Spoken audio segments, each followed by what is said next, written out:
আমপাড়াকে কেন্দ্র করে এই মারামারির সূত্রপাত, চররায়পুর মাহমুদপুরের এই আমপাড়াইনার সূত্রপাত।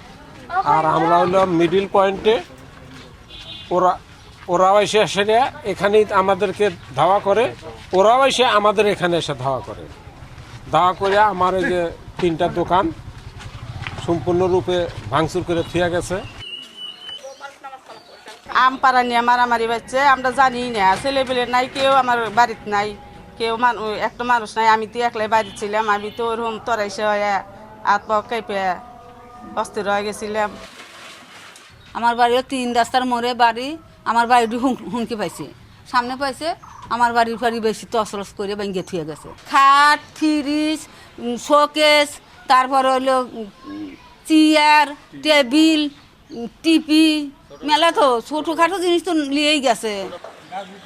দীর্ঘ 16-17 বছর গার্মেন্টসে চাকরি করে যে পুঁজি আনছিলাম, সেই পুঁজি দিয়ে একটা ছোটোখাটো ব্যবসা চালু করছিলাম আমি, কিন্তু আমাকে ভালোভাবে ব্যবসা করতে না দিয়ে আমার সব জিনিসপত্র লুটপাট করে নিয়ে গেছে।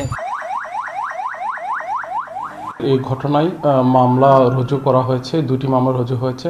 আমরা 7 থেকে 8 জনকে গ্রেপ্তার করেছি এবং এই মারামারি বন্ধে আমরা নিরাপত্তা কমিটি গঠন করেছি। সাথে এই যে তুচ্ছ ঘটনা, যেমন এই ঘটনাটি আমপাড়াকে কেন্দ্র করে ঘটনা ঘটেছে, তুচ্ছ ঘটনায় না ঘটতে পারে, এই জন্য আমরা আমাদের আইনগত পদক্ষেপ নিচ্ছি। সাথে সাথে আমরা বর্তমানে পরিস্থিতি শান্ত রয়েছে।